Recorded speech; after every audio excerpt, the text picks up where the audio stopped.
Hey, what's up, guys? Max here, and we're finally home, able to open our rewards, Battlegrounds rewards. Now, we waited an entire month of grinding, an exciting season, actually, because the qualifiers for Battle Brawl was happening this season. So, if you were participating or you were trying to participate, I know I tried myself. I'm not gonna hide. I tried. I saved all my rank ups and I did all these strategic moves that ended up. Some of them did help me. Some of them didn't even help me because I didn't even use those champions in my deck. And I probably wish I would have gone a different direction when it comes to my rank ups. They weren't big rank ups like rank 2s or rank 5s. They were like rank 4s that I ended up doing that I ended up not using. So kind of wish I would have used it on a different champions. But anywho. Here are the rewards in the game mail in the inbox, my inbox right now. Let's talk, first of all, when it comes to my solo, just because that's the first one, an enormous placement.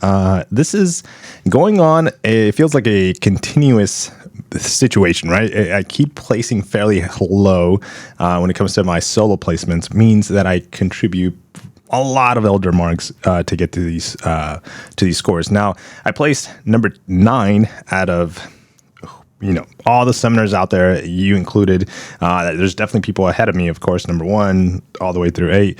The best thing, it's not the rewards that I do this for. I do care for the shards because this is going to give me a 7-star, which we're going to open right now. Don't care for the awakening gems. Don't care for the 6-star shards.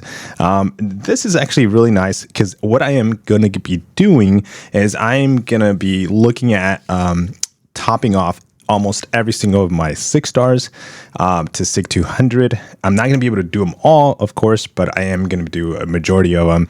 And we'll talk about that in another video. So subscribe if you have not and hit the notifications for that video if you want to. That way you get notified of those videos. But I did want to cover that. And actually, let's claim this in order. We're going to be claiming this one first because we are going to be opening a 7-star. We're not going to claim this one. This is the Alliance rank reward. So last season we placed number 1 here at Chaos. This is my second season, so I guess 2 months into Chaos. As you guys know, I was part of Relax prior to this for many years, and then I joined Chaos, and here's 2 months of contributions and Alliance efforts. Last season there was a lot of rewards. There was not much going on. We placed number 1. This season, there was a little bit of hiccups and a lot going on. We placed number 7. So hopefully the following season, we get a better placement, than 7. Still in the top 10, which is phenomenal. But some of the big rosters that are here in this alliance, some of the very skilled players that are here in this alliance, definitely. And it's not just playing Battlegrounds, it's the cost involved for playing Battlegrounds as well, the Elder Marks, the contribution. So it's not a cheap thing. It's an expensive item, and it's a grindy item too. But again, we have an entire month to put up our points. So hopefully next month, next season, let's see what, as long as we're in the top 10, we're good to go. But if we can get a little bit better, if we can regain that number 1 throne, that'd be kind of cool. But we're not going to claim this, and the reason why is because of the selectors. Okay, I want to see what I get as a 7-star before we start focusing on a specific class. What we are going to claim is this. Man, this has got to be, I placed Celestial 5.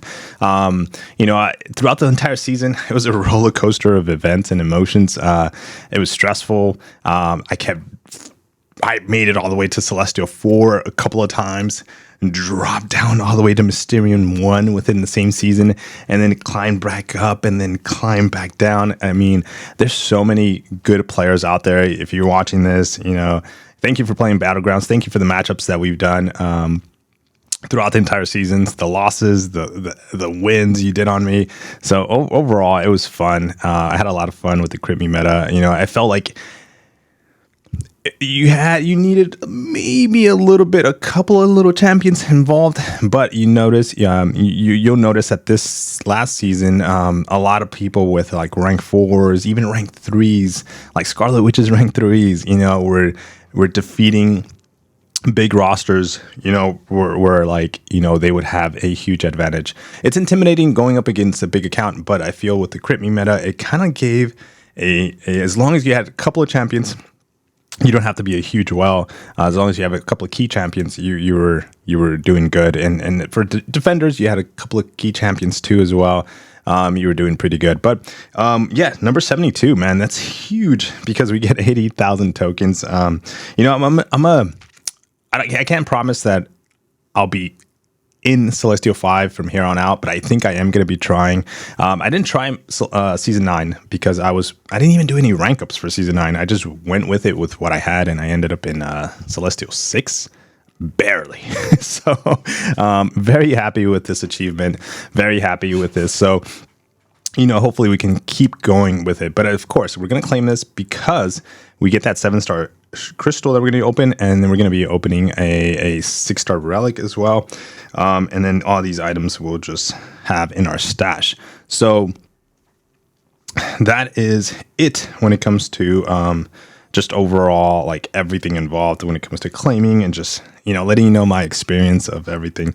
I'm talking fast because I want to make this quick. So let's start with the relic, the 6-star relic.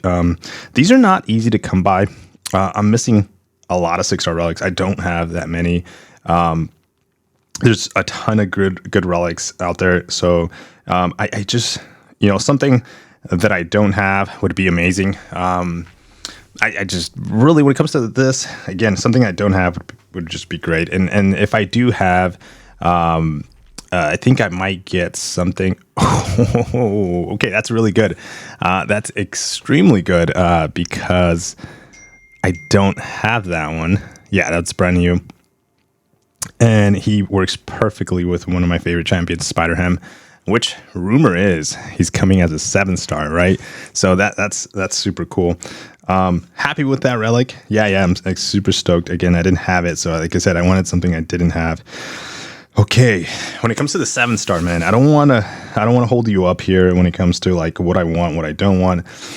Chavez is one of the biggest wants that I have right now. Getting a duped on my Gambit would be fabulous because that would just immediately mean I get a increase in prestige. But as you can tell, these 7-stars are very hard to come by. They take so much to be able to open one, and I hope that this one is one that we can enjoy and just do something good. I don't have a lot of 7-stars. I've duped a lot of my current 7-stars. So again, I hope that we can get something really good. If we do dupe Gambit, that's perfect. I just don't want to dupe any of my other champions that I have at the moment. So already, or maybe is like a couple. I don't even want to mention the names. I just something new. There she goes. No, not again. Why does this keep happening? Okay, that's a dupe on Elsa, which we'll take a look at what her awakening ability is. Honestly, it keeps happening to me. I don't know why. What's my RNG in my account, the luck in my account? 7-stars. I don't know why. Let me show you. Like, this is good for the shards that we get here on when it comes to Titan shards. We're going to be really close to be able to open one. But I'm not racing for a Titan crystal. I'm not at all. What I'm trying to do is get as many, get more of a bigger roster when it comes to my 7-star. But here's Elsa with a dupe on her. She was really good this last meta because people were running the recoil tree. So with that, she was being slotted in defense as a trap. And that was basically the use on her. But it's not a champion that I would love to take to rank 2. This is not something I kind of wanted. It's not. It sucks. It really sucks. But let's look at her awaken ability. When fighting Science champions, critical hits with Hellfire rounds deal an additional 1200 or 1254 damage. When fighting large or extra large champions, critical hits with the Behemoth Buster deals an additional 1254 damage as well. And then also Elsa critical damage rating is increased by 166 when fighting the final node on the quest. I mean, that's a really good awakening ability for Elsa. It gives her more damage specifically for specific champions, extra large, signs, and then final bosses. But because I don't use her, I feel like it's a waste of a awaken ability for one of these champions. Man, as you can tell, look at my like my dupe champions. Mantis is one of the ones that I've gotten a lot. She's sick. Oh no, it's not Mantis. Who did I get a lot recently? Oh yeah, it's Bishop. I think I've gotten Bishop, Sig 40. And who else do I have Sig 40? War Machine. I think I got Sig 40 as well. Oh no, Sig 20. But it just Overseer is the one that I've gotten a lot. 660 Overseer. It just feels like, I've gotten a lot of dupes. Like I said, I'm still missing a lot of the 7 stars. So getting Chavez is what I really want. There's a ton of 7 stars in the game, but we keep duping the same one. So once we get a 7 star that I really, really want, I dupe them. Even having a dupe on Weekend would have been amazing. That means that I would have taken him up to rank 2 too as well. But let me know in the comments, guys, what you guys got on your opening. Overall, like I said, it was great. This is why we do need to keep placing high. We need to keep placing when it comes to solo scores for the shards, or just getting every single shard possible, because we need to keep opening as many 7-star crystals as possible. And hopefully we change the RNG on these crystals to something better. Take care. Drop a like on the video if you made it this far, guys. I appreciate it. And subscribe, like I said, if you haven't. I'll see you in the next one. Peace.